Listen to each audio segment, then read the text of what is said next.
हाय, कैसे हैं? हम चंद्रेश कुमार यादव आप सभी का अपने YouTube channel green view coaching classes में स्वागत करते हैं। जैसा कि हम पिछले वीडियो में कक्षा 9 की गणित प्रश्नावली 1.1 को अपलोड किए थे।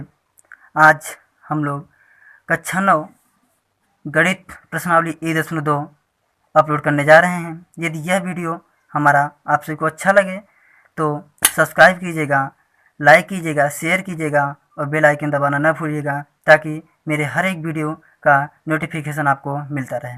चलिए स्टार्ट करते हैं अपने इस वीडियो को। तो प्रश्नावली 1.2 कहा क्या, पहला प्रश्न क्या कहा है कि नीचे दिए गए कथन सत्य हैं या असत्य, कारण सहित उत्तर दीजिए। पहला क्वेश्चन कह रहा है प्रत्येक अपरिमेय संख्या एक वास्तविक संख्या होती है। प्रत्येक अपरिमेय संख्या एक वास्तविक संख्या होती है। तो सबसे पहले हम ये जान लेते हैं कि वास्तविक संख्या होती क्या है। वास्तविक संख्या परिमेय और अपरिमेय दोनों होता है। परिमेय संख्या और अपरिमेय संख्या यह दोनों एक वास्तविक संख्या बनाती है। अर्थात हम वास्तविक संख्या कह सकते हैं परिमेय और अपरिमेय संख्या से वास्तविक संख्या बनता है। तो यहाँ कथन क्या कहा है, प्रत्येक अपरिमेय संख्या एक वास्तविक संख्या है। प्रत्येक अपरिमेय संख्या एक वास्तविक संख्या है। तो सीधा दिख रहा है, देखो, प्रत्येक अपरिमेय संख्या वास्तविक संख्या है, अर्थात यह कथन सत्य है। कारण क्या कह सकते हैं, क्योंकि परिमेय और अपरिमेय एक वास्तविक संख्या होती है, इसलिए यह कथन सत्य है। तो अगला क्वेश्चन, संख्या रेखा का प्रत्येक बिंदु कर्णे में यम के रूप में होता है जहां यम एक प्राकृतिक संख्या है। संख्या रेखा सबसे पहले आप ये जान लीजिए, संख्या रेखा के मध्य बिंदु में हम 0 करते हैं। दाहिने साइड पॉजिटिव रहता है और बाएं साइड नेगेटिव रहता है। तो कर्णे में यम के मान लीजिए कोई भी संख्या ले लें हम, 1 2 3 डॉट डॉट कुछ भी, बाएं साइड -1 -2 -3। अब यहाँ कर्णे में यम के रूप में कह रहा है, तो मान लीजिए हम पॉजिटिव में ले लेते हैं कर्णे में यम। तो मान लेते हैं अगर यहाँ 4 आ जाता है तो हम 4 लेते हैं तो इनका कर्णे में यम के रूप में हो जाता है, और ये 3 लेते हैं तब भी हो जाएगा। लेकिन ये माइनस अगर ले लें -2 या -4, ये कर्णे में यम के रूप में नहीं हो सकता, इसलिए यह कथन क्या है, असत्य है। कारण क्या हम कह सकते हैं, कारण यह कह सकते हैं कि धनात्मक पूर्णांक कर्णे में यम के रूप में हो सकता है, बल्कि ऋणात्मक पूर्णांक कर्णे में यम के रूप में नहीं हो सकता है, इसलिए यह कथन असत्य है। अगले क्वेश्चन में चलते हैं, प्रत्येक वास्तविक संख्या अपरिमेय संख्या होती है। प्रत्येक वास्तविक संख्या अपरिमेय संख्या होती है। अभी मैंने पहला क्वेश्चन में बताया कि वास्तविक संख्या परिमेय संख्या और अपरिमेय दोनों होता है, लेकिन यहाँ क्या प्रत्येक वास्तविक संख्या अपरिमेय हो सकता है, अर्थात सीधा पता चल रहा है कि यह कथन क्या है, असत्य है।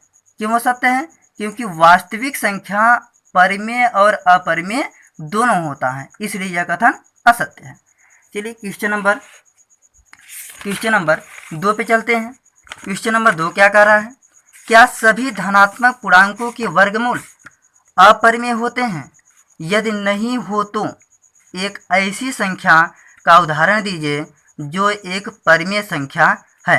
केवल हमारा क्वेश्चन यही कह रहा है कि एक ऐसी संख्या का उदाहरण दीजिए जो एक परिमेय संख्या है।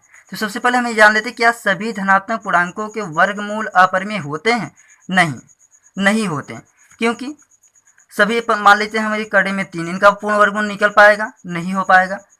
कर्णे में 4, इनका तो निकल जाएगा, ये परिमेय हो सकता है, लेकिन ये तो परिमेय नहीं हो सकता ना, इसलिए सभी, कुछ तो परिमेय हो सकते हैं, कुछ तो अपरिमेय। तो हम परिमेय, यहाँ कह रहा है कि केवल परिमेय संख्या का उदाहरण दीजिए। तो कर्णे में जैसे 4 लिए हम, इनका वर्गमूल निकालेंगे तो क्या आ जाएगा, 2। ये परिमेय के रूप में लिखेंगे तो क्या हो जाएगा, 2/1। और ले लेते हैं जैसे कर्णे में 16, इनका वर्गमूल निकालेंगे 4 हो जाएगा, तो इनको भी लिख सकते हैं परिमेय के रूप में 4/1। ऐसे हम कई उदाहरण दे सकते हैं। ये इसका हाल था। अब आज के अंतिम क्वेश्चन की ओर चलते हैं। क्या कर रहा है, संख्या रेखा पर कर्णे में 5 को किस प्रकार निरूपित किया जा सकता है। अभी आप लोगों ने पिछली कक्षाओं में बिना कर्णी का संख्या रेखा पर दर्शाना देखे थे। कक्षा 9 में कर्णीगत सवालों को संख्या रेखा पर दर्शाएंगे। कैसे दर्शाएंगे, जब कोई भी कर्णीगत सवालें दी रही हों तो सबसे पहले उसमें ये देखिए कि अंक क्या है, संख्या क्या है। तो संख्या देखने पर जितना संख्या दिया हो, जो भी अंक दिया हो, उस संख्या को आप स्केल में भर लीजिए, स्केल में ले लीजिए। यहाँ क्या कर रहा है, कर्णे में 5, कर्णे में 5 कह रहा है, कर्णे में 5 है तो स्केल में देखिए 5 सेंटीमीटर, 5 सेंटीमीटर दिख रहा है। तो 5 सेंटीमीटर का आप एक रेखा खींच लीजिए। देखिए ये हम खींच लिए 5 सेंटीमीटर की रेखा। तो इस 5 सेंटीमीटर रेखा को नाम दे दीजिए ए बी।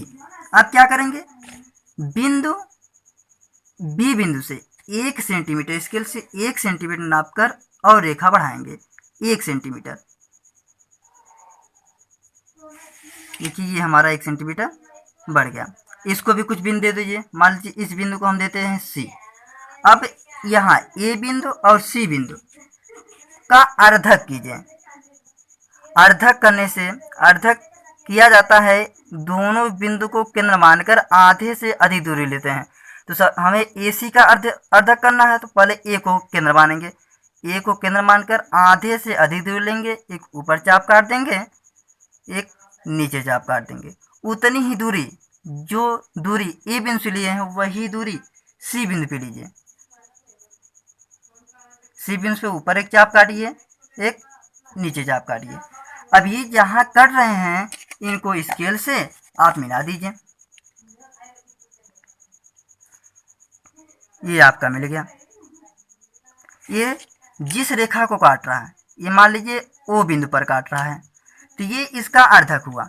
अब इस अर्धक को गोला प्रकार में रखिए। यहाँ अर्धक को, जहाँ जो बीच में, जो बिंदु बीच में कटी हुई है उसको केंद्र मानिए और त्रिज्या ओ से ए ले लीजिए या ओ सी ले लीजिए।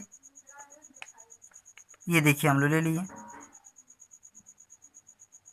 ये दूरी लेकर एक अर्धवृत्त खींचेंगे। ये देखिए अर्धवृत्त हो गया। तो आप सीधा लीजिएगा, ये पूरा सही आएगा। अर्धवृत्त हो गया। अब यहाँ करना क्या है, जो बी बिंदु है, बी बिंदु देख रहे हैं, इस बिंदु से एक, जहाँ वो चाप कटा है, ये अर्धवृत्त को मिला दीजिए। ये देखिए ये मिल गया। अब इस बिंदु को, जो ये बिंदु बी से जिस अर्धवृत्त को काटा है, इस बिंदु को कुछ नाम दे दीजिए। मान लेते हैं हम इसको दे देते हैं डी बिंदु देते हैं। तो इस डी और ओ को, बिंदु ओ और डी को हम मिलाते हैं।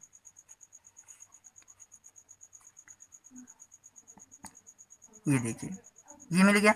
यही जो रेखा मिलेगी, यही रेखा आपका 5 सेंटीमीटर था, तो ये हुआ कर्णे में 5। ये आपका संख्या रेखा पर दर्शाया गया। तो यही होगा कर्णे में 5 को संख्या रेखा पर कैसे दर्शाया जाएगा। इसको हम रचना भी कर सकते हैं। रचना किस आधार पे किया जाएगा, रचना पे हम कर सकते हैं। रचना में जो रचना में किया गया जाता है, जो आप किए हैं, जिस आधार पे आपने फिगर को बनाया, जिस आधार पे हल किए, उसी सब को लिख दो, उन्हीं को लिख दो। पहले किए हैं क्या, सबसे पहले 5 सेंटीमीटर की सर्वप्रथम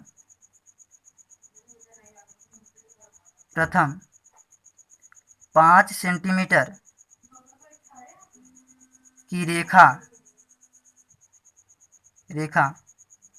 ए बी खींचा, तो फर्स्ट हो गया। उसके बाद क्या किया आपने, बिंदु बी से 1 सेंटीमीटर दूरी बिंदु सी तक बढ़ाया।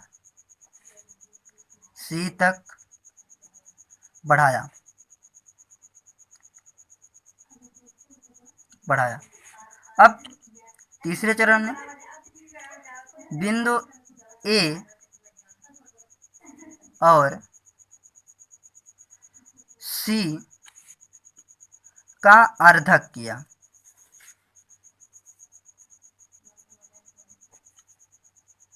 अर्धक किया। अगला, वह अर्धक बिंदु ओ पर काटता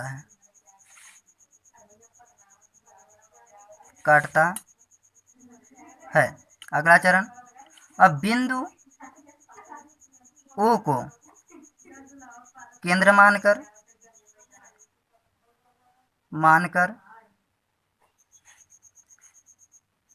मानकर प्रकार में ओ ए या ओ सी त्रिज्या भरकर एक अर्धवृत्त खींचा।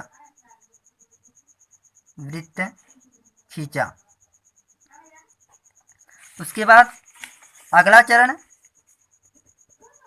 अर्धवृत्त खींचा। उसके बाद बिंदु बी को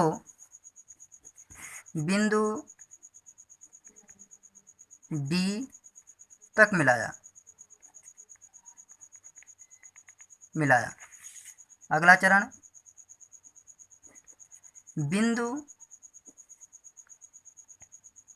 डी को बिंदु ओ तक मिलाया।